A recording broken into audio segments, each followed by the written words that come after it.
Hello Kinnari जी, सृजन talks में आपका हार्दिक स्वागत है। किन्नरी जी, आप एजुकेशन के बारे में और आपका कैसे बड़ौदा आपका आना हुआ उसके बारे में जानना चाहेंगे। सबसे पहले तो सृजन टॉक्स में मुझे आपने इनवाइट किया, उसके लिए बहुत बहुत शुक्रिया आपका। मुझे बहुत अच्छा लग रहा है यहाँ आपके साथ बैठ के। मैं भरूच से बिलोंग करती हूँ। मेरा साउथ गुजरात यूनिवर्सिटी से मेरा एजुकेशन है और बड़ौदा तो मैं शादी के बाद शिफ्ट हुई हूँ। अच्छा, तो एजुकेशन आपका क्या था, आपने पढ़ाई क्या किया है? मैंने बीकॉम किया था, कॉमर्स में ग्रेजुएशन किया। उसके बाद शादी हुई। शादी के बाद तो मैंने यहाँ आके मॉन्टेसरी किया और शादी से पहले जॉब भी करती थी। हस्बैंड को पसंद नहीं था, मैंने जॉब छोड़ दी। मेरा ओएनजीसी में जॉब था। ओके किन्नरी जी, आपकी शादी से पहले जैसा आपने बताया, तो आपका एजुकेशन और आपकी जॉब प्रोफाइल क्या रही थी? मैं एजुकेशन तो मेरा हो गया था। उसके बाद मेरे पास अपॉर्चुनिटी आई ओएनजीसी में जॉब करने की। तो वहाँ मैं एज ए टाइपिस्ट गई थी। मैंने टाइपिंग के सारे वो बाहर के जो एग्ज़ाम रहते हैं वो दिए थे, उसमें से मेरा सिलेक्शन हुआ था एज ए टाइपिस्ट। तो मैंने वहाँ 4 साल जॉब किया। फिर उसके बाद शादी के लिए प्रपोजल आया, मैंने शादी कर ली और बड़ौदा में आ गई। मेरे हस्बैंड को जॉब नहीं पसंद थी तो मैंने जॉब वहीं पे ड्रॉप करके हाउसवाइफ के उसमें आ गई वापस। आपने बताया कि आपने 4 साल जॉब की थी, वो भी ओएनजीसी में। और जब शादी के बाद पता चला कि हस्बैंड को नहीं पसंद कि आप जॉब करते हो, तो जब हाउसवाइफ बन के घर पे बैठना हुआ तो वो कैसा था और कैसे आपने स्विच जो है प्रोफेशन वो किया? शुरू में तो मुझे बहुत हार्ड लगा घर में बैठना, क्योंकि वहाँ मेरा जॉइंट फैमिली था।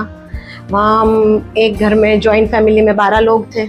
यहाँ आके हम सेपरेट फैमिली में थे, हम 2 ही थे, तीसरा भी कोई नहीं था। वो सुबह से जॉब पे चले जाते थे, मुझे अच्छा नहीं लगता था।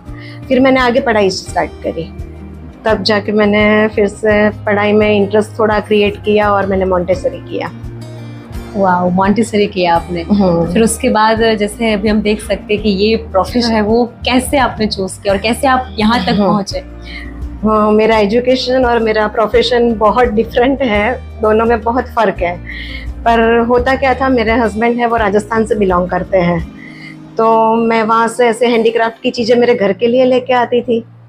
मेरी फ्रेंड्स वगैरह सब आते देखते, अड़ोस पड़ोस वाले सबको पसंद आ जाती थी और मेरे से ऐसे ही लेके चले जाते थे। फिर मेरे हस्बैंड को लगा कि आप ऐसे ही दे रहे हो और घर में वैसे ही फ्री बैठे हो, अब तो बेटा भी बड़ा हो गया है तो आप कुछ करते क्यों नहीं हो।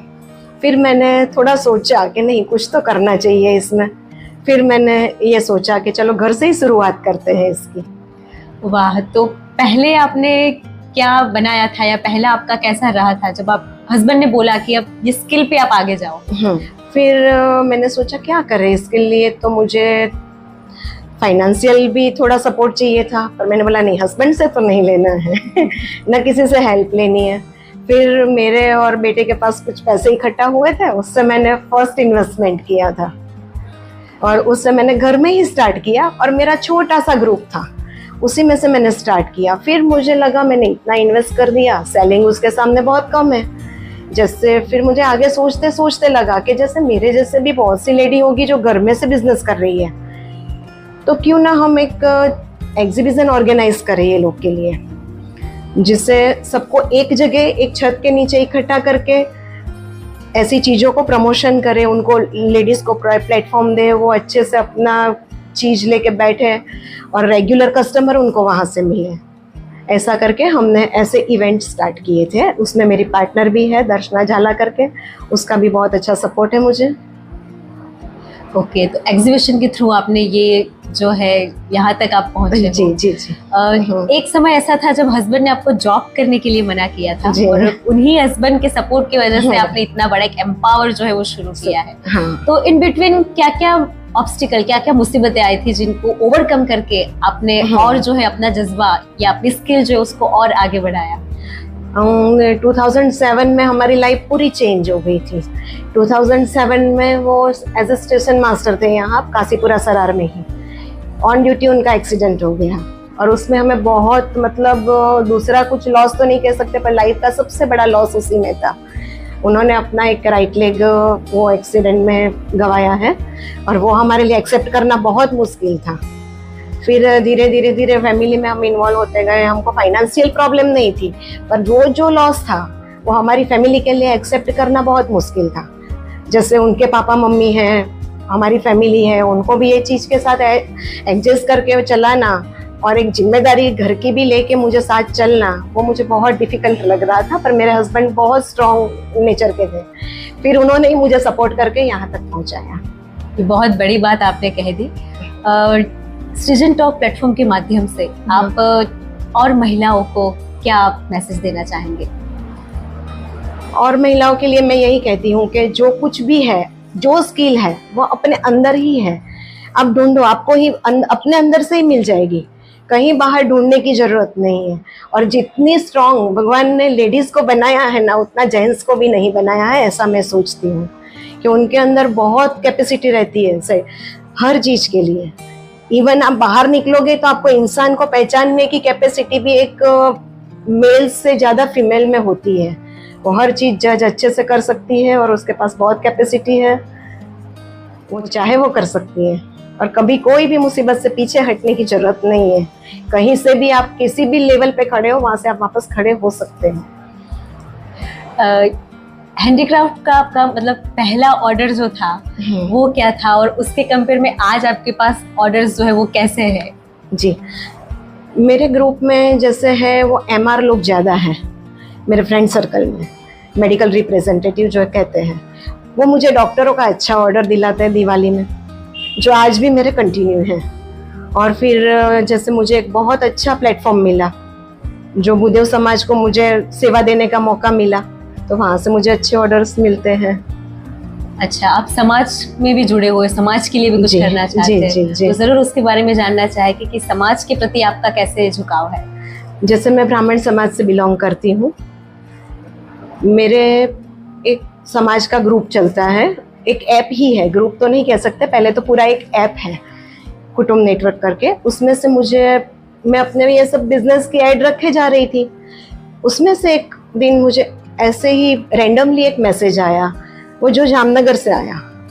उन्होंने 1-2 टॉक मेरे बिजनेस को लेके करी, उन्होंने मेरी स्किल जानी होगी, गॉड नोस क्या था, विपुल भाई दवे करके है वो। फिर उन्होंने मुझे ऑफर किया कि आप जो चीज़ हम लोग जामनगर में चला रहे हैं, वो क्या आप इस चीज़ को डेवलप कर सकते हो बड़ौदा में? मैंने बोला हाँ बताइए क्या है।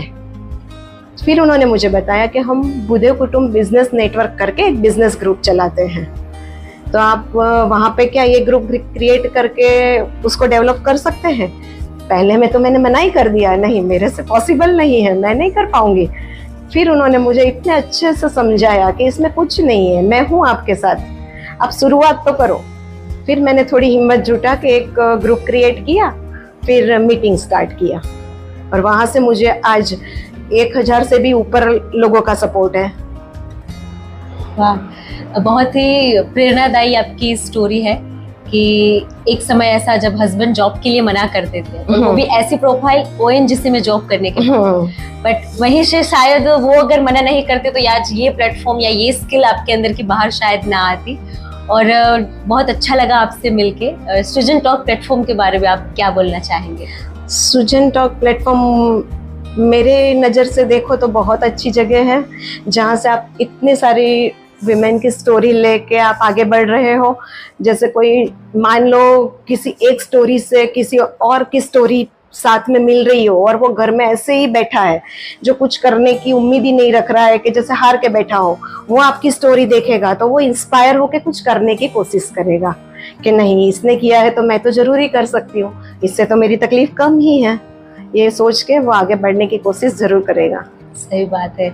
बहुत अच्छा लगा किन्नरी जी आपसे मिलके। आपका बहुत बहुत धन्यवाद सृजन टॉक प्लेटफॉर्म में अपनी स्टोरी बताने के लिए। Thank you so much. Thank you so much.